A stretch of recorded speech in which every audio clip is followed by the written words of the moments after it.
When the apocalyptic tycoon and Ran and the zombie king died together, not only did she not die, but she was also dressed in an era novel about the female protagonist's rebirth. Although she dressed a bit inexplicably, she was lucky that her space and abilities followed her.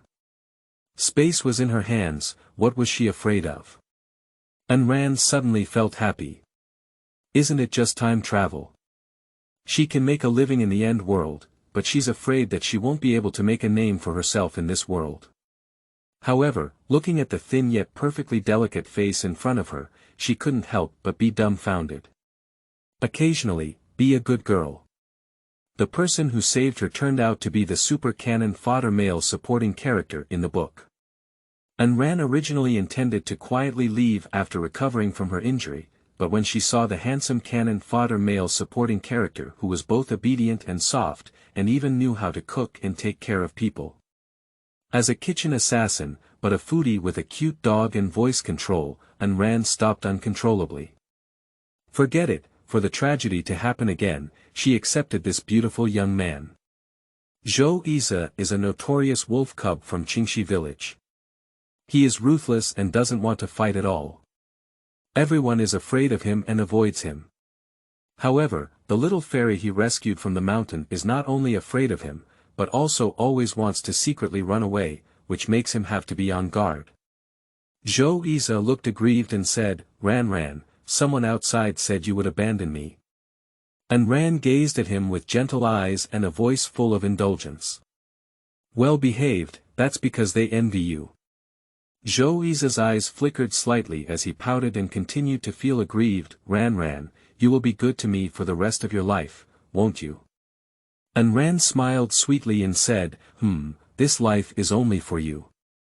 Xiaoxiang's black eyes flickered with starlight. His wife is really good. Who said his wife was cruel? Step forward, he promised not to strangle him. Subordinates. Boss, won't your conscience hurt when you say that? Not long after, as the days of Ran and Xiaoxiang became increasingly prosperous, and their wealth and status became stronger, the reborn female protagonist in the original book finally panicked. She wanted to break her head and couldn't understand why the cannon fodder male supporting character, who had died extremely tragically in the previous life, not only did not die in this life, but also crossed over and even started a factory, company, hotel with that woman of unknown origin becoming the world's richest person. But what about her? Reborn, she originally wanted to use her previous life experiences and advantages to change the situation of her marriage and family, but unfortunately, her family was even poorer and suffering than her previous life. Even she became homeless, and the rebirth of the female protagonist made her feel unhappy. Short guard with explosive force value. Female lead versus dedicated wolf cub with 800 hearts and minds, reading guide, 1. The fictional chronological text contains all fictional content. 2. Shuangjie, 1v1, he. 3. Warm healing, sweet all the way. Keywords of the novel.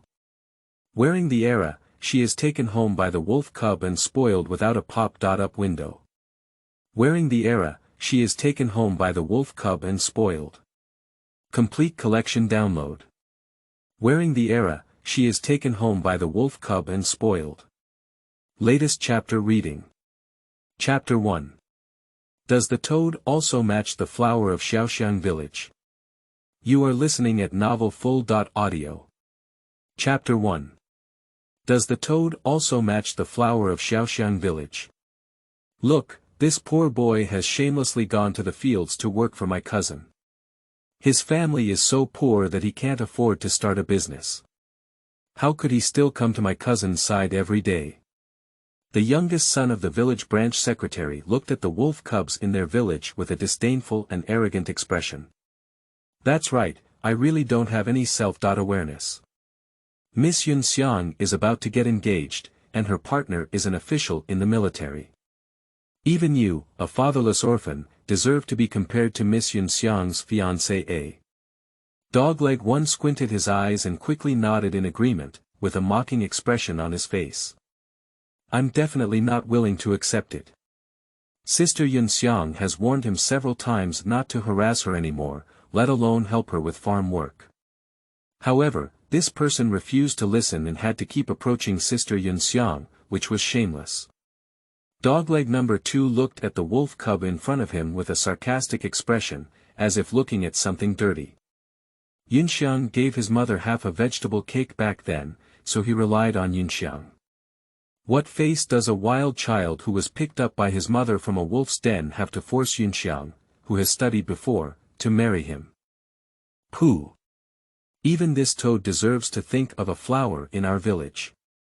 Zhou Yize, who was called by Su Yunxiang to help her with farm work early in the morning, was immediately blocked on the road by the young son of the village branch secretary, along with several half-aged children, and scolded him. His words were all derogatory and looked down upon. Zhou Yize stood there with an inexplicable expression, his slightly drooping eyes deepening, making it impossible to see through his true thoughts hidden deep in his eyes. Covering the emotions in his eyes, Zhou Yize walked towards his own direction with an indifferent expression on his face. Stop. Little wild seed, if you don't speak clearly, you won't be able to leave. The young son of the village branch secretary saw that he was about to leave without saying a word, and immediately cursed at Zhou Yize. Then he opened his hands and directly blocked Zhou Yize's path. Zhou Yize frowned and looked coldly at the young man in front of him, who was blocking his way. His voice was a bit cold, "Get out of the way. I won't let you, how can you drip me?" The youngest son of the village branch secretary tilted his chin and spoke arrogantly, "If you don't promise me today that you will never entangle my cousin Su Yunxiang again, then you won't want to go this way. However, if you really want to go there, you can do it." Speaking of which, he suddenly smiled ill-intently and pointed his finger at his crotch. "Oh, see. Just crawl over from you and me, otherwise I'll swear obediently, and then learn 3 dog barks. Maybe I can still spare you a horse with kindness." Ow! An extremely painful howl instantly echoed through this vast expanse of heaven and earth. Those dog legs were all dumbfounded, staring blankly at the figures rolling back and forth on the ground. "Little bastard! How dare you kick me? I must kill you today." The piercing and somewhat distorted insults pulled the few dog legs back to reality from shock. Thinking of the wolf cub's kick, they rushed towards him with a fierce expression on their faces. "You ominous little bastard! Let's see if we don't kill you. Beat him up, you despicable bastard who nobody wants, let him kick me. Just kill him. Yes, kill him to prevent him from running out and making a fool of himself." In an instant, 6 or 7 middle-aged children in their teens swung their fists together and threw them at Zhou Yize, exerting all their strength and striking fiercely. However, blood, it's bleeding.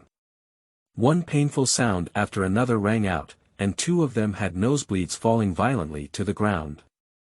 Zhou Yize stood with his hands in fists, his body straight and his face still calm, but his eyes were slightly colder than before. Get lost. A very simple word made these people's bodies tremble violently. "Zhou Yize, you bastard without father or mother. You dare to kick me and even break my nose. Wait for me, I'll go find my mother and deal with you now." The youngest son of the village branch secretary covered his nose with one hand and his pants with the other, staring at Zhou Yize with a painful and twisted expression. After throwing down this harsh sentence, he turned around and ran. The other one, who had his nose smashed, stared at Zhou Yize with sinister eyes and said, "Bastard. Just wait, we will definitely make you peel off a layer of skin this time." After giving up his harsh words, he started running towards his own house. The other few lackeys trembled with fear when they saw the leader running away. Ignoring the pain on their bodies, they quickly got up from the ground and ran after the youngest son of the village branch secretary's family. The whole Qingxi village knows that once the wolf cubs in their village launch a fierce attack with ruthless methods, fighting is completely harmless, even the village head is afraid of him.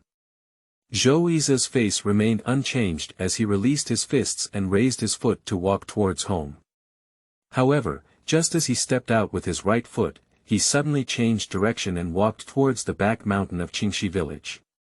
He walked quickly, his eyes fixed on the deep mountain in the distance, but a corner of his eye swept towards a certain spot, then withdrew as if nothing had happened, entered the mountain, and disappeared into Qingxi village. It's really useless. 7 people can't beat him, even one. He's so fat, what's the use of all that flesh? He can't even teach anyone a lesson, he's really an indestructible ado. Just as Zhou Yi's figure completely disappeared at the foot of the mountain, a voice full of anger and dissatisfaction rang out under a big tree. Su Yunxiang looked at the big mountain behind the village with angry eyes, and the whole person was extremely angry.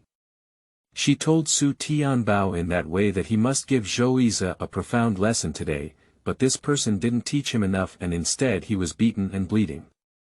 Waste is waste. In his previous life, he lived a miserable life in Qingxi village without achieving anything. He had hoped to help him in this life, but now it seems that we need to reconsider. She doesn't want to drag her feet with a useless person by her side. Just like Zhou Yi, a poor person with no money, power, or influence, why does he think that having a beautiful face can make her like him? It's like a toad thinking of swan meat.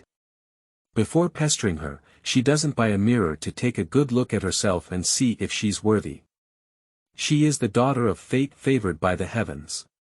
God wants her to be reborn to change her tragic fate in her previous life, change the current situation in her family, take the college entrance examination, and then marry that promising man as his official wife. What can Zhou Yi give her? A wild seed who doesn't even know who her parents are. What does he give her? Glory, wealth, and a human life. He only assigned her to do some hard work as a cow and a horse, and besides that, there was no need for any delusions. Anyway, she would never like him. Su Yunxiang had blind eyes in her previous life and fell in love with a male-educated youth named Jiang Weimin from the city. She was deceived by his sweet words and married him for less than a year. After the college entrance examination, she was tragically abandoned by his wife and children. She lived extremely hard in the countryside as a woman with her children, and never enjoyed a day of happiness until her death. She, who has been reborn, will definitely not follow the same old path as in her previous life. In this life, she will definitely have a double harvest in love and career, live an enviable and unattainable life of wealth, and become the biggest winner in life. So she will never allow anyone to be a stumbling block to her pursuit of dreams, let alone anyone to hold her back. Anyone who is blocking her way, don't blame her for being ruthless. Su Yunxiang's eyes turned cold, and she glanced towards the direction of the back mountain before finally going home with a look of unwillingness. After entering the mountains from Zhou Yi's side, he headed straight to the top of Xishan Mountain. There was a particularly hidden valley on the top of the mountain, which was very large and had excellent weather. It was cool in summer and warm as spring in the cold winter and 12th month. He urgently needs to go to the lake in the valley to take a cold shower. In no time, Zhou Yi arrived at the top of Xishan Mountain, his eyes quickly scanned the surroundings, and then took a big step into the valley. Walking to the edge of the lake, Zhou Yi half squatted down, intending to wash his face with the water in the lake first. However, just as his hands were submerged in the lake, his beautiful eyes suddenly widened. He saw an object falling from the sky and crashing straight towards his position. This sudden change made him unable to dodge to the side, and he heard a loud bang. Dear friends, Qingqing is here with a new book. Please support us all. P.S. Reading Guide, 1. Unrelated chronological texts, all content in the book is fictional, please do not substitute history. 2. Shuangjie, 1v1, he. 3. Warm healing, sweet all the way. Skirt number 212280193, end of this chapter. Chapter 2, Did My Wife Fall from the Sky? You are listening at novelfull.audio. Chapter 2, Did My Wife Fall from the Sky? Zhou Yi only felt a violent dizziness, but before he could react, he fell into the lake in front of him, along with the flying object. With a splash, the cool lake water rippled high with water. Subsequently, the two figures sank straight towards the bottom of the lake. Zhou Yi's vision was blurry, and his head was swollen, painful, and dizzy. Realizing that the situation was not good, he quickly bit the skin of his mouth hard, and the pain came. The blurry consciousness gradually improved. He instantly opened his eyes and found that his body was sinking into the bottom of the lake, almost making intimate contact with it. Zhou Yi shook his dizzy head and immediately became dumbfounded. It was not a large animal or a strange object that hit his head, but a person. And still a woman. With a heavy gaze, he thought of his current situation. He didn't care to see what the other person looked like, but grabbed the woman's hand and she floated out of the lake. After swimming ashore, Zhou Yi realized that the person he was holding in his arms was actually a young girl, and also an extremely beautiful young woman. What surprised him the most was that the girl's attire was completely different from the people here. She was actually wearing a strange style of clothing, with many broken places on her clothes, which seemed to have been scratched by something sharp. A hint of doubt flashed through Zhou Yi's eyes, but there was also a hint of unknown emotion hidden within it. Who is this person? Where did she come from? He grew up so big that he had seen someone rain, snow, or hail from the sky but had never seen anyone fall, and he was also such a stunning and beautiful woman. Also, her attire is really too strange. In their place, her attire is against secular customs. A cool breeze blew by, bringing Zhou Yi back to his senses. He placed the person on the nearby green grass and reached out his finger to feel it at her nostrils. You're really lucky. How could you still live after falling from such a high sky? Zhou Yi whispered in surprise and stood up. The girl's injuries needed to be quickly stopped with herbal medicine, otherwise she didn't drown in the lake, she would also bleed to death. Zhou Yi laid the person flat, worried that they would be melted by the strong sun. So he went to find several branches with lush leaves and inserted them diagonally around. He carefully looked around and saw that the sunlight was mostly blocked by the branches and leaves. Only then did he feel at ease and go to the valley to find herbs to stop bleeding. It hurts so much, it hurts all over her body, like something is tearing at her internal organs. The pain is so unbearable for her. Anran gradually woke up amidst waves of intense pain, her eyelids twitched slightly, and then opened her beautiful eyes. As soon as she opened her eyes, she was stunned. What you see when entering the curtain is not some underworld, not their team base, let alone a forest, but a roof covered with tiles. I knock. Where did she get blown up by the zombie king? Old houses, horizontal beams made of trees, and walls made of mud and soil. Anran slowly turned her head and with a glance, she surveyed the entire environment inside the room. What an ancient house. Where is this? When did she have such a shabby room in the apocalypse she lived in? Anran found that the furnishings in this room were extremely rudimentary, with only one bed, 2 half-old wooden boxes, a small wooden table, and 4 wooden chairs, and nothing else. Which impoverished area was she blown up to, and how could she fall behind like this? Please put it on the bookshelf, request a recommendation ticket, and light up a 5-star review. End of this chapter. Chapter 3. She didn't die.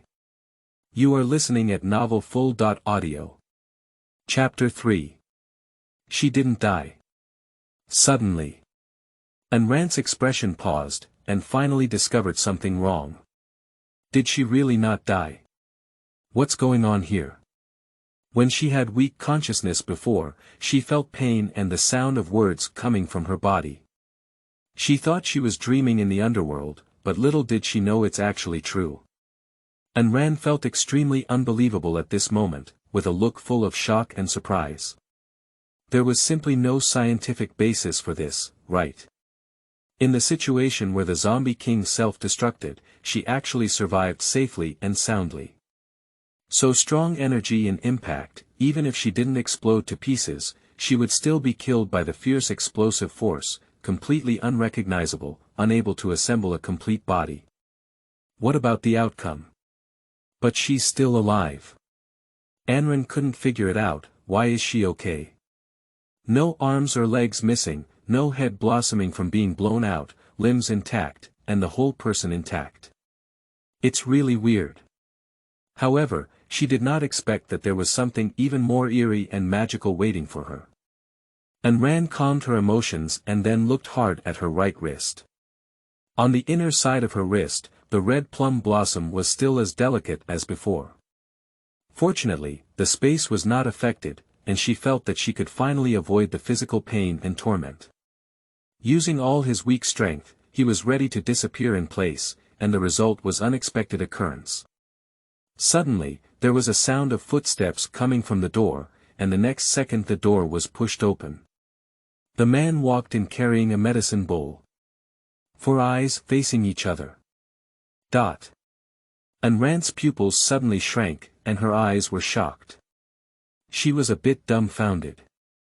She must have seen a ghost.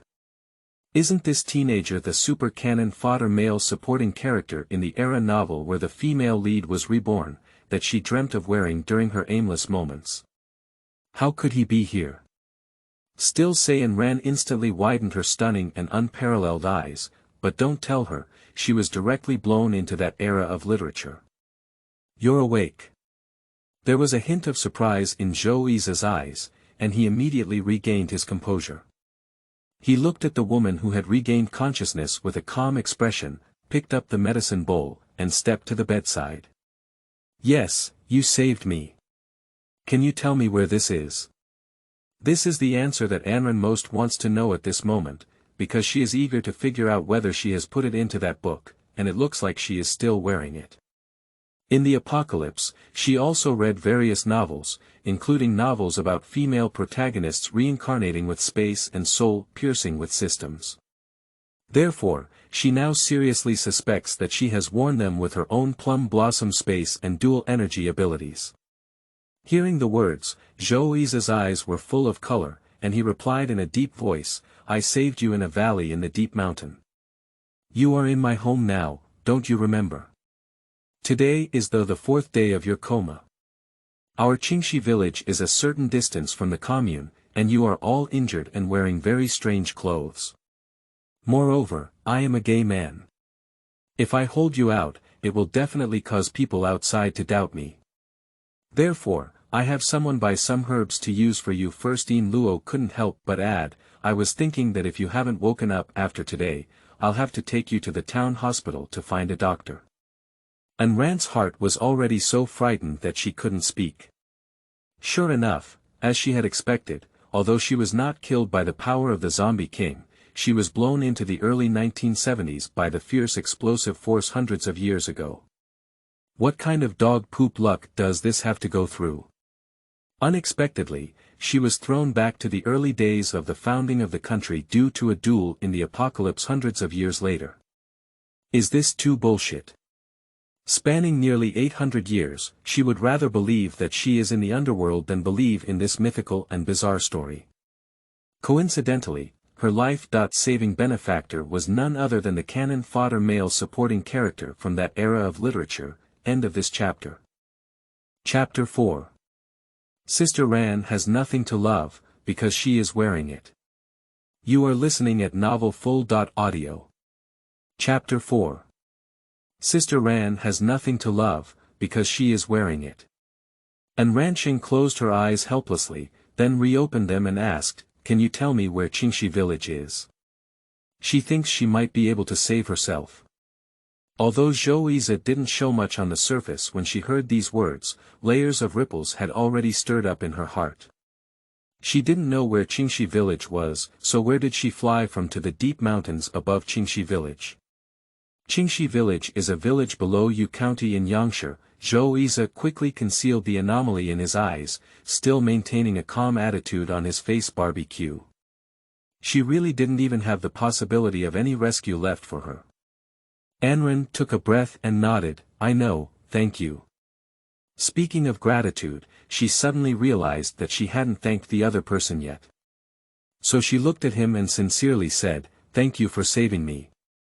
Zhou Yize only glanced at her without speaking. He picked up a spoon and poured a spoonful of medicine into Anran's mouth. Although his voice was not warm, it was very pleasant to hear.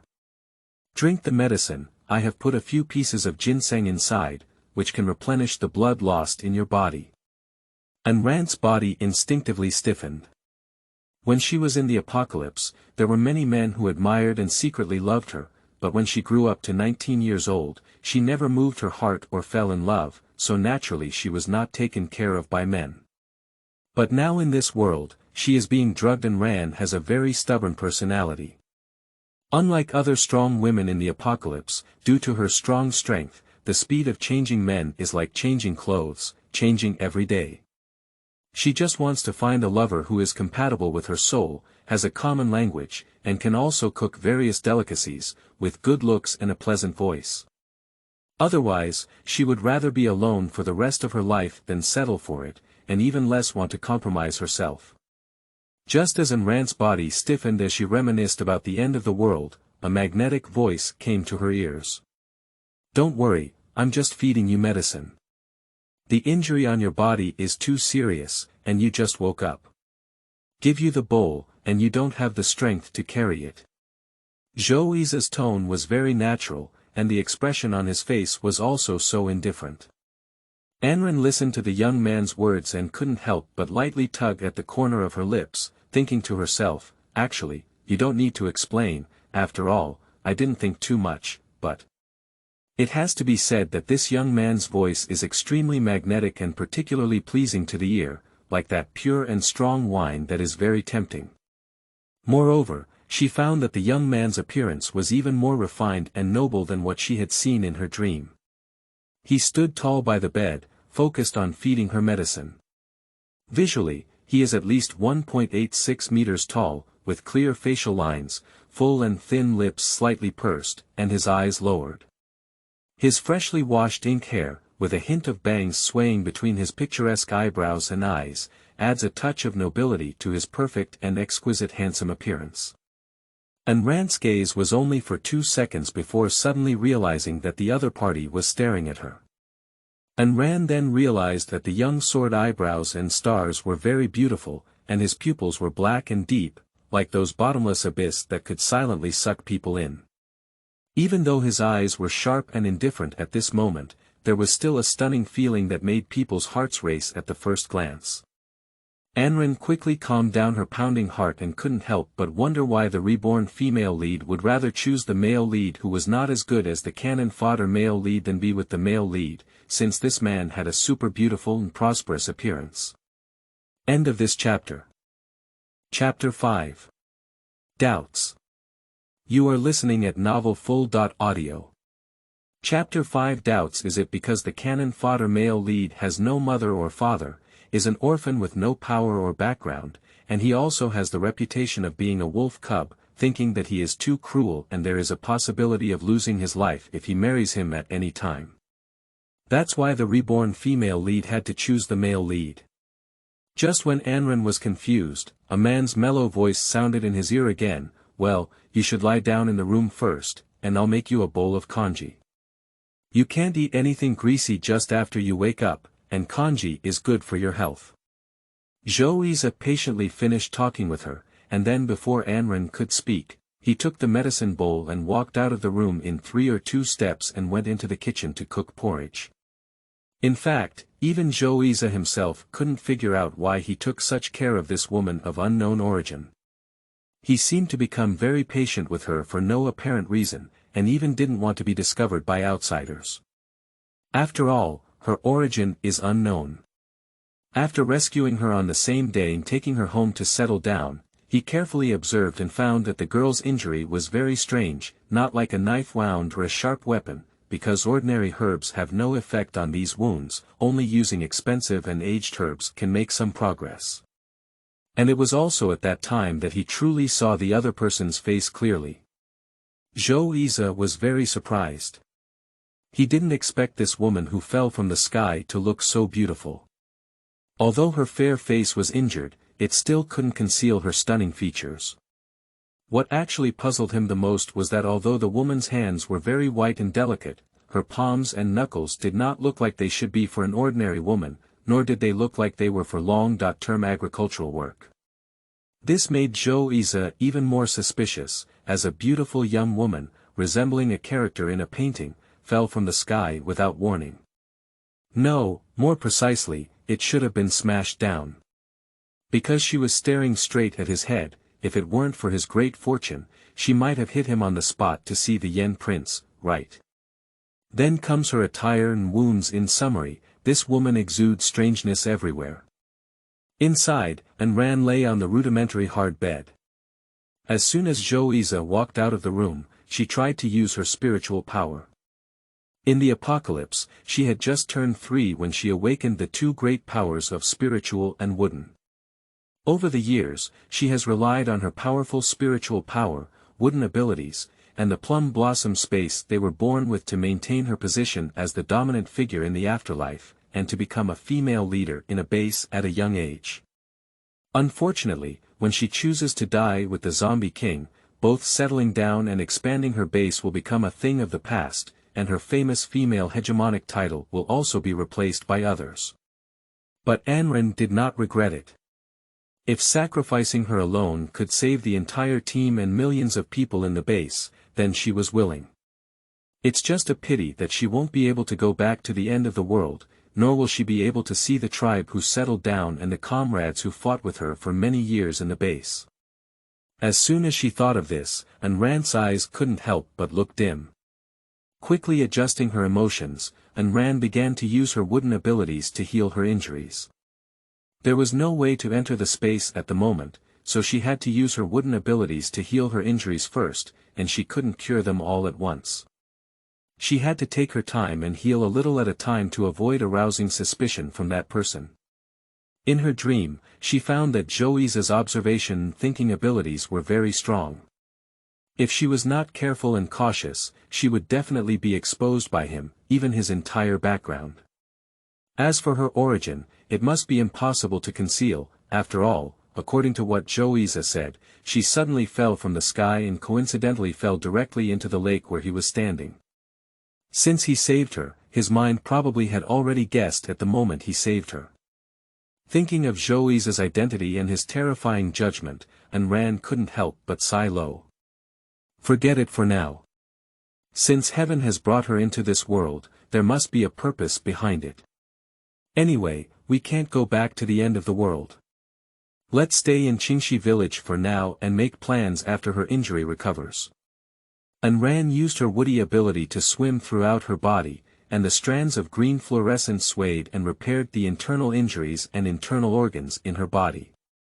In no time, the glow became brighter and brighter, and the pain on her body gradually eased.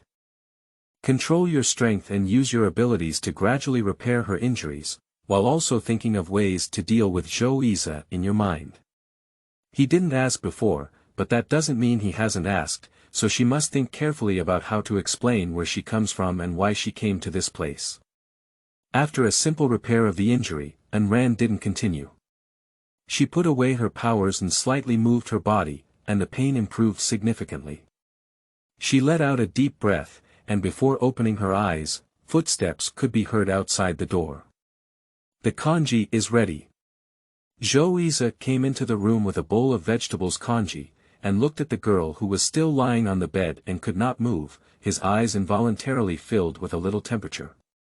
The green vegetables congee I cooked was cooled with water. It's not too hot. You can have some. His voice was a little gentle. Perhaps even Zhou Yize did not realize that in front of Ran, his tone and gaze always naturally changed. It was not the cold and stern attitude towards the people in the village, nor the cold and lazy attitude of explaining in front of Su Yunxiang. Ran glanced sideways and saw that the other person had already walked to the bedside with a large bowl. She politely said, "Thank you." Zhou Yize looked at her and said, "How are you feeling? Do you feel any better? Can you move your body now?" Actually, he was wondering if he could sit up and eat by himself. But as she thought about it, she was so seriously injured that she had just woken up from a coma for a few days. How could her injury suddenly improve?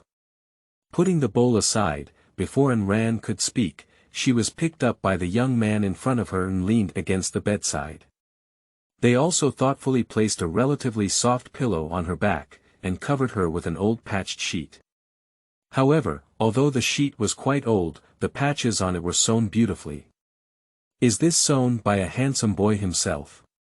Or did the white moonlight he kept in his heart help him mend it? Thinking of the experiences and endings of this young man in the dream, as well as his dedication and affection towards the white moonlight, Ayn Rand's body couldn't help but stiffen for a moment. I'm knocking. He even hugged her and personally fed her with medicine and congee. Isn't he only living for his white moonlight all his life? After all, in that book, the cannon fodder male supporting character Zhou Yize never got married until his death, and there was no woman around him, except for his white moonlight Su Yunxiang, because Zhou Yize can be said to be responsive to Su Yunxiang's requests and be on call. P.S. Dear friends, please add a book to your collection, help vote for recommendations, and light up the 5-star review duck at the end of the chapter. Whether new articles can make it to the list depends entirely on you. Love you, pen refills, end of this chapter. Chapter 6. What is this little angel with a black belly? You are listening at novelfull.audio. Chapter 6. What is this little angel with a black belly? Noticing her body stiffening for a moment, Zhou Yize explained, you just woke up weak, and coupled with your injuries being too severe, you can't move. If I don't hold you, you won't be able to get up at all. Ayn Rand. I can do it, really. Just the words twitched in her throat and she swallowed them back.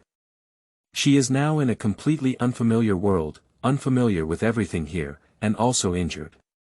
She lives in the home of a super tycoon who is actually 100 times smarter, richer, and more powerful than the male lead in the cannon fodder supporting role. Therefore, she must always be cautious.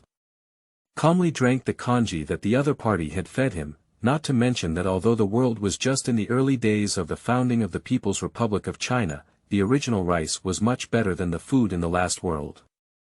The porridge has a strong smell of rice after entering. It is very fragrant and tastes very good. Two people fed each other, but no one spoke. The room was instantly silent, and the sound of needles falling could be heard. Are you full? There's not enough left in the pot, I'll fill it for you. Suddenly, Zhou Yize's magnetic voice sounded low beside Ayn Rand. No need, I have finished eating.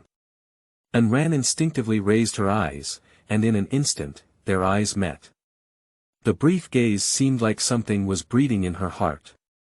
Zhou Yize's black eyes moved slightly, and he saw that the woman's face had slightly improved compared to when she first woke up. His eyes scanned and explored. What happened to him just now? Zhou Yize looked at her calmly, imagining the scene of rescuing her that day and her attire. Remembering what he was wearing, he turned around and took the women's outfit over, whispering, you can change into it. The clothes are newly bought, and I have washed them. The clothes on you are not suitable for us. After speaking, he couldn't help but glance at Ayn Rand. Upon hearing this, a hint of surprise flashed in Ayn Rand's eyes. She lowered her head and looked at the clothes on her body. Sure enough, this man had guessed everything. Ayn Rand looked at the clothes placed in front of her, with simple styles and simple colors, which really matched the characteristics of this era. Thank you. This is the most words she said after waking up. You're not from our place, are you? Zhou Yize looked at her with a solemn expression, his tone probing, but also a hint of affirmation. Who are you? Why did you suddenly fall from the sky? More precisely, where do you come from? He asked suddenly, but it was within Ayn Rand's expectations. Zhou Yize looked at the woman who had been rescued by him with a curious gaze. Since she had already woken up, he planned to ask directly and continue to speculate that holding back was meaningless. Although she woke up not long ago and didn't say much, He could feel that this woman was not a bad person because her words and actions were very similar to those cultivated by a big family. Therefore, he had a strong feeling in his heart that this woman was not sent from another country. Ayn Rand's gaze towards him did not dodge at all, and her voice was calm and elegant. My name is Ayn Rand. If I say I don't even know myself, why would I fall directly into the lake from the sky? Do you believe me? Upon hearing these words, Xiaoxiang couldn't help but give her a strange glance and thought to himself, you didn't fall into the lake, but hit me directly on the head. As for where I come from, because the situation is very complicated, I can't tell you at the moment. Anyway, I come from a very distant place. Ayn Rand said here, looking at Xiaoxiang before continuing, but don't worry, I have no ill intentions towards this place, let alone harm you. Her previous words did not cause significant emotional fluctuations in Xiaoxiang, but when she heard the 5 words, won't hurt you, Xiaoxiang's eyes suddenly shrank, and his heart couldn't help but be stirred by the subtle emotion. I'm not interrogating you, so if you can say it, you don't have to force yourself. I just want to know who the person I saved is, he said in a low and indifferent tone. Immediately, he couldn't help but say to Ayn Rand, I'm the only one living at home. You can rest assured to recuperate here. My home is at the end of the village, a distance from the village, and it's quite remote. Few people come here usually, so you can rest assured that no one will find you at my house. No one will disturb your recovery, because he doesn't allow it. Ayn Rand. What do you need? You can tell me and I'll help you buy it back. Since you said you come from a far place, you definitely don't have the money and tickets we have here, do you? Xiaoxiang suddenly curled up the beautiful corner of his lips, and his words were a bit light but with a hint of imperceptible meaning. The money for buying things and taking medicine is what you borrowed from me. When your body is healed and you have money, you can repay me along with the kindness to save you. As for how to repay it, Ayn Rand. I widened my eyes in surprise and went, what kind of little angel is this with a dark belly? Although he spoke with caring words and acted as a warm-hearted man, his slightly raised lips and his nice and somewhat infuriating tone were really a bit flattering. Although she doesn't have the money and tickets of this world, she has gold bars and other things. Her plum blossom space is the strongest and largest space in the history of Anjia, equivalent to a complete small world. It is as big as a big city, and she has planned it in an orderly manner, containing all kinds of materials. As the hegemon of the apocalyptic world and the leader of the base, she has never lacked anything, even if she is wearing it now. However, with powerful space and dual abilities, and the resources in that space, she can still forge ahead in this unfamiliar world. Can you please help me grab a few pairs of traditional Chinese medicine and bring them back?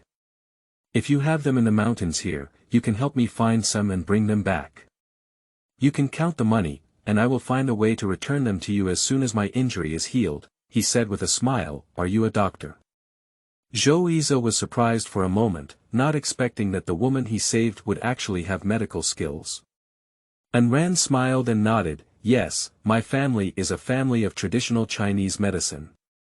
Since childhood, I have followed my parents and my grandfather to identify medicinal materials, learn acupuncture and moxibustion and medicine. Although I failed to inherit the mantle of my parents and my grandfather, my medicine is okay. This is the excuse she came up with. There must be an explanation and reason why her injuries are getting better day by day. So, let Xiaoxiang help her catch a few pairs of medicine or find some herbs to come back, which is an excuse for her to use wooden powers and Lingquan water to heal her injuries. As long as there is something that can help her cover up, she can accelerate her pace and get better as soon as possible. Opening update completed. Pouring new books and opening new ones, dear friends, please support us. Collecting, recommending, and receiving 5-star reviews can be great. End of this chapter. Chapter 7. Different He. You are listening at novelfull.audio. Chapter 7. Different He. Xiaoxiang nodded slightly upon hearing the words and said, okay, I'll get you a pen and paper. You can write down the herbs you need. I'll go into the deep mountains later to see if I can find them. If I can't find them, I'll have someone go to the county town to buy them.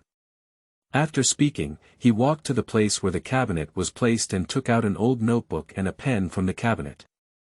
He turned around and handed it to Anran. After taking the pen and paper, Anran adjusted his breath, and then began to write slowly. She dare not write too fast, nor dare she exert too much force, because she is now a critically ill patient who has just woken up from a coma. How much strength can she have? If she writes too hard, wouldn't it just give Xiaoxiang a reason to doubt? So Anran can only slow down, and the expression on her face needs to be well coordinated, pausing a few strokes before continuing. The list of medicinal herbs that could have been written in less than a minute was given the feeling of climbing the Great Wall by her. After writing the list, Anran carefully checked it before handing it back to Xiaoxiang. Just a few of these. What about other medicinal herbs? Don't you need them? Xiaoxiang was somewhat surprised because the handwriting on this paper was not the kind of cursive script written by the old Chinese medicine practitioner. Only the person responsible for dispensing the medicine could understand the prescription, except for the traditional Chinese medicine practitioner himself. The words on this paper were neat, simple and easy to understand, and the content could be easily understood at a glance. How many medicinal herbs are these? There are less than 10 herbs. Are these few sure they can cure her injuries? Anran shook her head with a serious expression and said, no need, just these few herbs are enough. Too much will not help my injury, but will slow down the speed of wound recovery. These herbs were originally used by her to deal with Xiaoxiang. Why write so much for? There's absolutely no need for that. Okay, I'll go look for it in the deep mountains first. If I can't, I'll go buy it for you. Xiaoxiang folded the paper and put it in his pocket.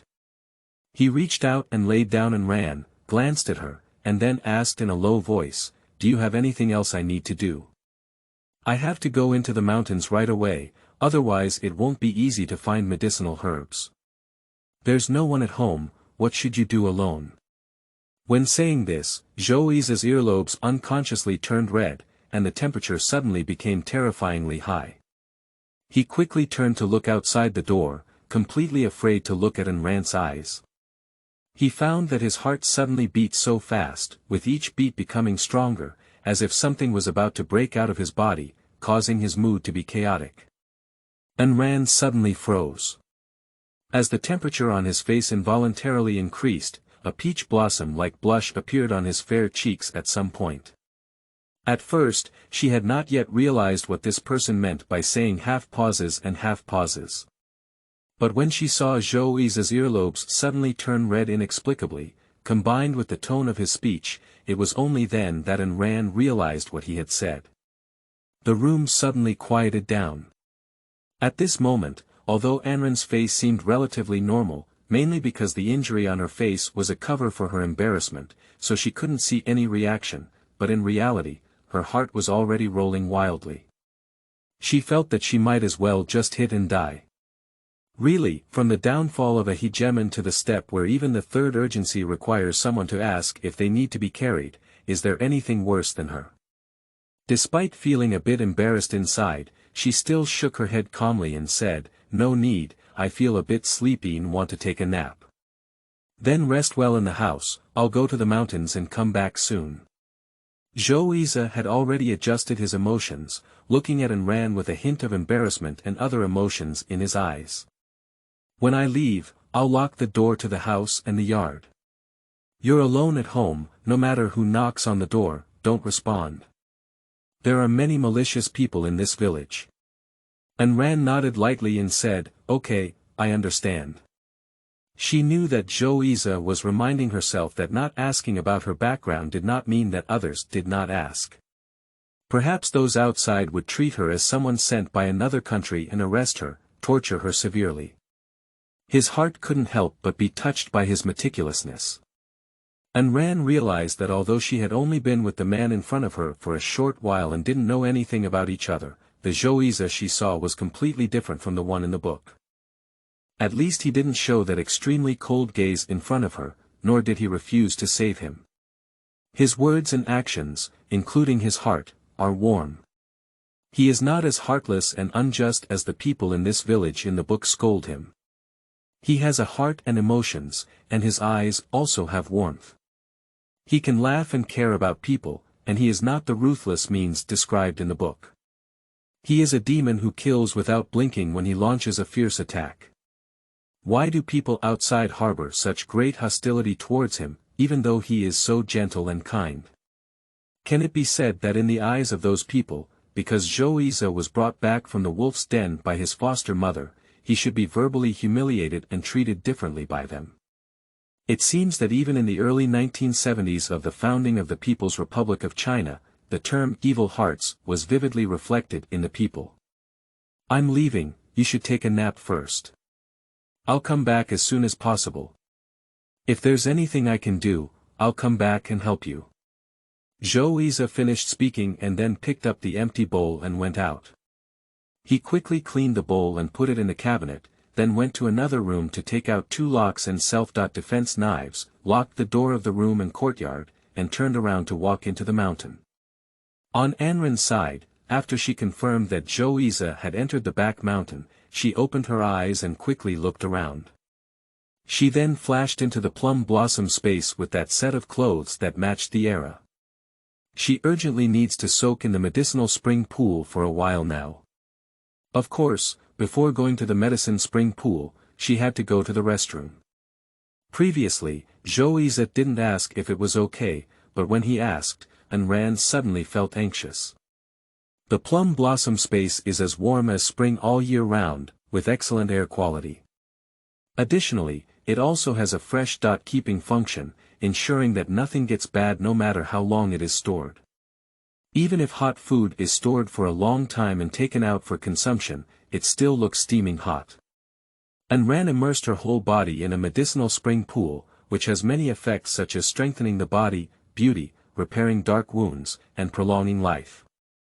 For her current physical condition, soaking in this medicinal spring can quickly heal her injuries. In no time, the wounds on her body gradually improved. She didn't clean the wounds on her face with a spring of medicine because her face was too conspicuous to be seen outside. All of the wounds disappeared in an instant, and when Xiaoxiang saw them, she should have been frightened. As for the wound on her body, she was covered in long clothes and pants. As long as she didn't roll up her sleeves, there was nothing wrong. End of this chapter. Chapter 8. Chaos in the Wind. You are listening at novelfull.audio. Chapter 8. Chaos in the Wind. Anren only soaked in the medicinal spring pool for about 20 minutes before coming out, changed her clothes, and then walked slowly to the experimental base. At this point, she was already able to move freely. As long as she didn't use force or lift heavy objects, she wouldn't pull on any wounds on her body or internal injuries that had not yet healed. Just now, the medicinal spring has helped her recover more than half of her injuries, and the rest has to be taken slowly, recovering 1 layer a day until she recovers. She actually wants to recover to her original state at once, but the situation does not allow it. Arriving at the experimental base, scanning his eyes and fingerprints, he entered the laboratory and looked around at the various advanced technologies inside. Anren couldn't help but sigh. In the future, these things may no longer be useful, and the weapons and various exotic seeds used to deal with zombies in the warehouse can only be placed as decorations to appreciate. Reaching out to touch the pieces of advanced technology in front of her, she looked over and saw that all the finished products in the research room, including the dozens of robots, were developed by her intelligent robot Lebao. Lebao is an intelligent robot that is only the size of a child aged 7 or 8. Its voice is a child's voice, cute and very pleasant to listen to. In fact, at first, she wanted to become a mature butler who could develop high technology, take care of everything in her space, and take care of her daily life. However, after comparing the voices of middle-aged people with those of Mengbao, she decisively chose Mengmeng's Lebao. Anren drove a small sightseeing car around the experimental base, looking at the dazzling advanced equipment, electronic machinery, and other objects. Suddenly, the figure of Xiaoxiang came to mind. I remember in my dream, Xiaoxiang in the book can be considered an all-around talent, proficient in business and scientific research. He covers a wide range of topics and is also very proficient. With this in mind, Ayn Rand thought that after she recovered and understood the direction and situation of the world, she could leave some information about technology for Xiaoxiang as a reward, and then leave him a few gold bars so that she could leave Xiaoxiang Village. The grace of saving lives cannot be left silently without leaving anything for the benefactor, can it? This is not very kind. Just as Ayn Rand was lost in thought, the intelligent robot Lu Baojing quietly appeared beside her. Ran, you finally came in to see me. You haven't had the space to see me for many days. The soft and cute childlike voice rang in Ayn Rand's ears, pulling her back from her thoughts to reality. Turning his face to look at Lu Bao, he raised his lips with joy and said, Lu Bao, have you successfully passed the new technology research and development? I also really want to come in and see you, but a few days ago, there was an accident and I couldn't enter the space. What have you been doing in the laboratory these days? Are you studying new things again? Lu Bao has just finished developing a new product and has been in a good mood these days. But when I heard Ayn Rand's voice and saw the wound on her face, my good mood instantly dissipated completely.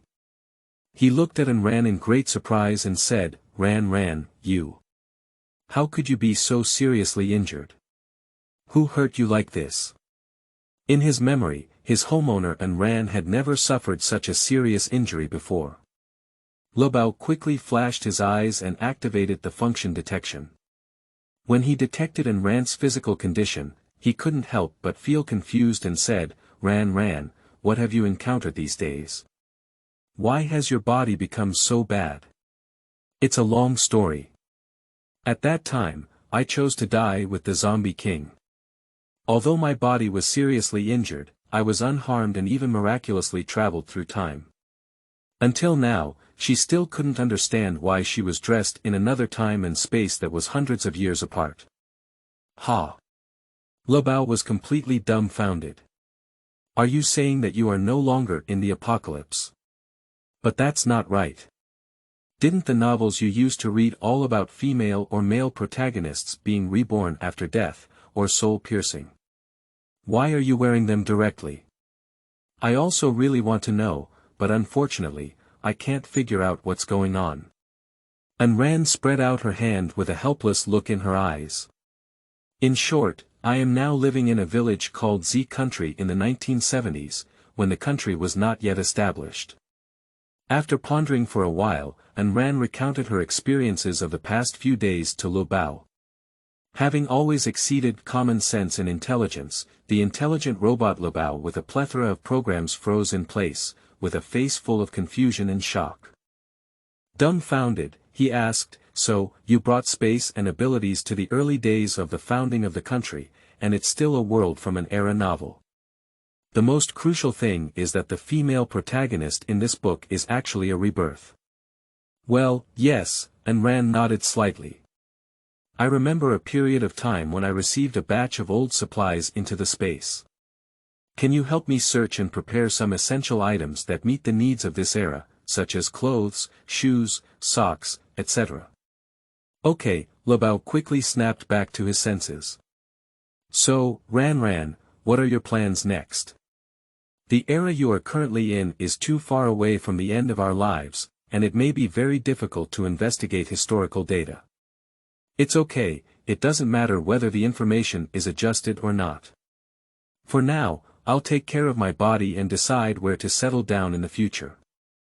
After all, there are so many resources in the space that we can't be hungry. Ayn Rand smiled nonchalantly. In addition to various materials and mechanical equipment, gold and silver jewelry, antique calligraphy and paintings, and materials collected in the post-apocalyptic era, her plum blossom space also has several farms, breeding plants, medicinal gardens, thousands of acres of black soil, lakes, mountains, orchards, and so on. In short, there is nothing lacking in her space, and there are countless treasures. With family space in hand, she can live a carefree life no matter where she goes. Upon hearing this, Le Bao immediately showed a happy smile and said, "All right, let me try to investigate and see if I can. If I can't find it, I'll be there. Anyway, wherever you are, Ran, I'll be there. Whether it's the end of the world or the early days of the founding of the country hundreds of years ago, I can do it. You are my Le Bao butler. If I were to live without you, my happiness would have been reduced by half. How could that be possible?" And Ran rubbed his intelligent head and said, "I have to go out. Living in someone else's house for too long and disappearing out of thin air would raise suspicions. Besides, that person is still a super smart and beautiful young man. If he finds something wrong, then I'll be in big trouble as your head." As soon as the words fell, and Ran had already flashed out of space, leaving Le Bao scattered in the local wind. What did Ran say just now? Is the person who saved her a man? And also a super good-looking and beautiful young man. The most important thing is that Ran is currently living in 2 shifts completed. Dear friends, please add your book to your collection, help vote for recommendations, and light up the 5-star review at the end of the chapter. Please check in and leave a message. Love you all, Momoda PS. The new book is updated daily in sync with another book, favorite by the 80s rough man. She's soft and strong. End of this chapter. Chapter 9. Iron Sister Ran, surprisingly will she bloom. You are listening at novelfull.audio. Chapter 9. Iron Sister Ran, surprisingly will she bloom. Le Bao couldn't help but imagine that Anran had been living with that beautiful young man these past few days, and combined with the scene when she was rescued, he couldn't control his twisted thoughts and began to construct various images and versions in his mind. What kind of hero saves beauty like that? Then the other party takes advantage of Anran's unconscious state to give her a passionate deep kiss, another person personally applies medicine and feeds water, and then after Ran woke up, she was asked to make a promise with her own body. Holy crap! Le Bao suddenly widened his dark blue pupils. I don't know, but don't tell him that Ran has any other thoughts about that beautiful young man. Otherwise, how could she call her life-saving benefactor like that? At the thought of this, Le Bao couldn't help but feel happy. He stood in the experimental base as if he had discovered some new continent, laughing happily and never expected that Anran, who was as hard as steel, would also have a day of blooming. This is really the sun coming out from the west. Thanks to Anran not being able to hear his psychological activities, otherwise she would definitely give Le Bao a profound understanding of love, and then dismantle and rebuild him. After Anran left the space, she took out a pair of slippers and temporarily put them on, then got out of bed and moved around. The door was locked from outside, so it was definitely impossible to go out. So she walked to the window to take a look at the outside environment. This garden is not very large, but the courtyard wall made of soil is quite high, about 2.3 meters, so there is no need to worry about being peeked into by people outside. And there is a walnut tree in the courtyard, which is now hanging full of walnuts, looking almost ripe.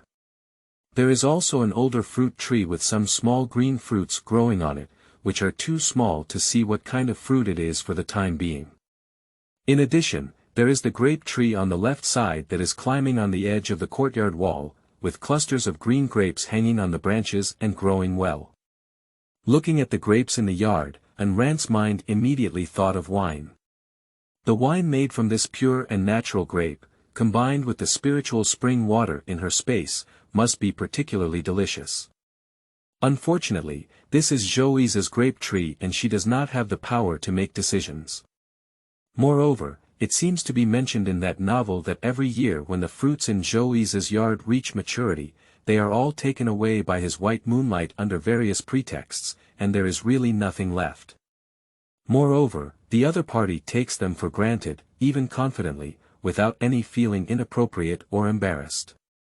Thinking of the white moonlight that Zhoui's had in her heart, Anran's eyes couldn't help but pause. She now lives at Zhoui's house. Will this cause him trouble? After all, he has a girl he likes. If his white moonlight shows him something misunderstood, wouldn't she become a criminal who destroys the marriage of the life-saving benefactor? It seems that she needs to quickly find a way to solve the household registration problem, otherwise buying a house will become a problem. Household registration is actually easy to handle, because in the early days of the founding of the People's Republic of China, many things were not perfect, and the facilities and equipment were far behind the end of the world. There were no advanced monitoring systems, computers, or various high-tech devices, so obtaining a household registration only required a little money, which was simple, convenient, and particularly convenient. Several people on different channels began to have their own ideas and plans in this way. Anran only stayed at the window for a short while, then turned back to the bed, put her slippers back in the space, and lay down to rest. At present, the most important thing is to take good care of her body, otherwise she won't be able to leave Xiaoxiang Village, and then go to the county or city to find a relatively good environment to settle down for her future plans. After thinking about things for a while, a drowsiness struck, and Anran closed her eyes and fell asleep. On Zhouyi's side, he had already found the last type of medicinal herb and used a sickle to dig up and pack those few herbs. He stood up and quickly walked towards the foot of the mountain. He walked very fast because he was worried about Anran at home. Although he locked the door, if the youngest son of the village branch secretary's family goes to his house with someone to climb over the wall and cause trouble, or if Xiaoqingshan Shan and Lu Yang go to his house to find him, and they find Anran lying in bed, it will definitely affect her rest. Zhouyi rushed towards the bottom of the mountain with a backpack on his back, but when he went down, he didn't idle either. He caught a wild chicken and 2 wild rabbits, put them in the backpack, and quickly returned home. Quickly, Zhouyi returned home, glanced around, and looked at the locked gate of the yard, his heart instantly falling from his grip. Opening the door and entering the courtyard, he took out the medicinal herbs from his backpack and cleaned them thoroughly before carrying them into the house. At this moment, Anran was in a shallow sleep state. When she heard the footsteps outside the hospital, she instinctively released her mental energy to investigate the situation after her injuries had mostly healed and her physical strength had recovered. Seeing that Zhouyi had returned, her guard dissipated. Anran looked at the man with a few beads of sweat on his forehead, her heart inexplicably touched. "Did you find the medicinal herbs?" I don't know why, but when she saw Zhouyi holding the herbs in a basket, a faint emotion spread in her heart. Zhouyi nodded and said, I just got home." He withdrew the faint expression in his eyes and walked calmly to the bedside, lowering the basket so that Anran could see the medicinal herbs inside clearly. "Take a look at these. If not, then I'll go to the county town to buy them after dinner tonight," he said softly. "No need, these are the herbs that I need the most now." Anran suppressed the disturbing thoughts in her heart and looked at Zhouyi. "Thank you. But please help me make some medicine. Just use 1 plant for each herb each time, there's no need to add more." Zhouyi nodded slightly and said, "Then you can continue to rest. I'll go to the kitchen to cook medicine and then make dinner." After speaking, he carried the medicinal herbs and walked to the kitchen. Zhouyi unconsciously frowned and realized that he seemed to dislike hearing the words, "Thank you," now. Why is this? When Su Yunxiang asked him to help her with work or hunt prey, or when she misunderstood something, he pretended to say thank you to him, and that voice only gave him a feeling, which was false. Noisy. And it's extremely noisy. But now when he heard the woman inside say thank you to him time and time again, the previous few times were okay, but this time, for some unknown reason, he suddenly became very irritable in his heart. Is it because I've heard too many false thanks in the past, and suddenly I can't adapt to such a beautiful sound? End of this chapter. Chapter 10. Carefulness. You are listening at novelfull.audio. Chapter 10. Carefulness. Zhouyi couldn't help but compare the voices of Anran and that person in his mind when he thought of this. He found that it was really like this, one was too false, and the other was gentle and elegant like that heavenly sound, pleasing to the ear and moving. After thinking it through, he didn't dwell on it anymore. He put the herbs into a ceramic jar, added water, and set fire to let them slowly simmer here, while he went to tidy up the wild chicken and 2 wild rabbits. Now that Anran has come to life, and his face looks pretty good at this time, he doesn't need to continue to drink congee. Zhou plans to use this wild chicken to stew soup. Coincidentally, there are also some dried mushroom and a few small aged ginseng at home. Using half of the ginseng and dried mushroom to stew together can help her replenish nutrients. At this moment, Zhou completely forgot how indifferent he was to the people in the village and how lazy he was to explain to Su Yunxiang. However, for Anran, who came from an unknown background, he gave him care and patience that he had never given to anyone before. He always couldn't help but think of the woman who had been rescued in his mind, and couldn't help but care for her and take care of her carefully. Zhou was busy in the kitchen, chopping chickens quickly and efficiently. At the same time, his mind was still in a state of confusion, without any clue. And Anran leaned against the bedside, also in a daze, her mind completely empty in a state of emptiness. She felt as if she had become very uncomfortable after waking up. Perhaps her brain was damaged by the violent impact of the Zombie King's self-explosion. Or did it explode into foolishness? Otherwise, how could she? What about a chaotic mood? Anyway, apart from the reason that her brain was damaged, Anran couldn't figure out why she had become like this. Let out a light sigh, then leaned there in a daze, feeling helpless. After preparing the medicine, Zhou poured it out with a bowl and put it in cold water for a few minutes before bringing it into the room. Looking at Anran sitting on the bed in a daze, he couldn't help but shout softly. "Drinking medicine." Upon hearing the shout, Anran quickly put aside her doubts and looked up at Zhou. "Give me the bowl. Can you hold it and drink it yourself?" Zhou looked at her with a hint of warmth in his eyes. "The medicine has just been cooked and it's still a bit hot. So it's better for me to hold it and feed you." But as a result, Anran raised the corner of her lips, revealing a shallow dimple in an instant. "It's okay, I feel like I have some strength on my body. It shouldn't be a problem to take some medicine," she said after pausing for a moment. She continued, "Perhaps I can try getting out of bed and eating on my own while exercising, which will be helpful for my body."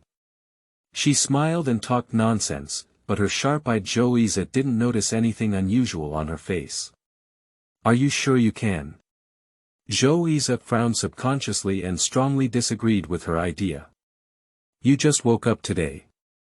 The injury on your body is so serious, so you should stay in bed and rest." Anran. "I can do it very well, okay.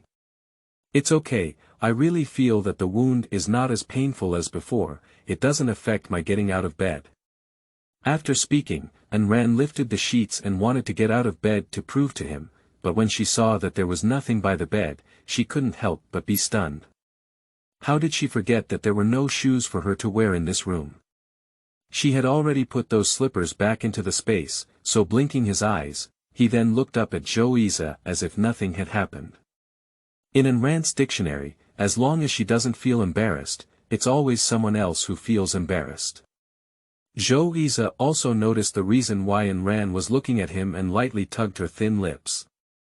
When she was rescued that day, her shoes were all broken and she couldn't wear them anymore. In addition, she had been in a coma these days, so he only focused on administering medicine to her. There was still a problem with her shoes. With a light cough, "Wait a moment." After finishing speaking, Zhou turned around and went to the cabinet to take out a new pair of black cloth shoes. He bought them recently and hasn't worn them yet. Let's give them to her to wear first. When Xiaoxiang enters the city tonight, ask him to help bring back 2 pairs of women's cloth shoes. You'll just make do with wearing it all night, and you'll have shoes to wear tomorrow morning. It was his negligence. Previously, he only wanted Xiaoxiang to bring back 2 sets of clothes, but forgot that he still had shoes. Anran nodded without any affectation, restrained herself and tried to get out of bed to put on those cloth shoes. As a result, Zhou picked up the shoes and put them on her feet easily. It should be said that it was directly put on. Because these shoes are really too big, putting her feet in size 36 shoes feels like she's wearing those big slippers and can only drag on her heels. Let's make do with it first. Later, I'll go to the village and find someone to bring you 2 pairs of cloth shoes. Xiaoxiang suddenly remembered that he didn't know how big shoes Ran was wearing, so he asked her, "What size shoes are you wearing?" Upon hearing this, Ran hesitated for a moment and said, "Size 36. If the shoes are too large, size 35 is also acceptable." Okay. Xiaoxiang remembered her shoe size in his heart, holding a medicine bowl in one hand and helping Ran walk slowly out of the room with the other. However, he was very surprised in his heart. Although Ran walked slowly and had to pause for a few seconds every 2 steps, she really didn't lie. She really had the strength to get out of bed. Xiaoxiang helped Ran into the hall and placed her on a bench. "You drink the medicine first, and I'll go into the kitchen and take out the food," he said. Ran nodded and picked up a bowl to drink the medicine. She then looked at the decorations in the room, which were as simple and monotonous as the things in that room. There was a wooden table for eating, 4 benches, and nothing else. Undoubtedly an invisible giant. The things at home were extremely rudimentary, and no matter how the villagers looked at them, they would only think that Xiaoxiang was an orphan who was so poor that they couldn't afford it. No girl was willing to marry him, and the villagers looked down on him. They even cursed Xiaoxiang behind his back as a wolf cub whose parents were unknown, merciless and unintentional, and would bite people when he went crazy. But in Ran's view, those people are truly foolish. They are simply foolish to the point of being at home, including the reborn female lead Su Yunxiang, who is equally foolish and brainless. Although she was reborn, her brain and intelligence still remained in the previous life, without any progress. She arrogantly believed that she was fortunate enough to be reborn and that she was the daughter of heaven. In this life, everything she could do smoothly was easy to grasp. Little did they know, in fact, she is the most foolish one in this world. When I came back earlier, I caught a wild chicken and 2 wild rabbits. I stewed the soup with a wild chicken and put half a small ginseng and wild mushrooms in it. You can have a bowl of soup first, which is good for healing your wound. At this moment, Xiaoxiang walked into the hall with a bowl of chicken soup filled with chicken. 2 updates, dear friends. Data is too important during the new book period. Please provide more support, bookmark your bookshelf, leave more messages and check in, and help light up the 5-star review at the end of the chapter. Love you, Momoda. End of this chapter.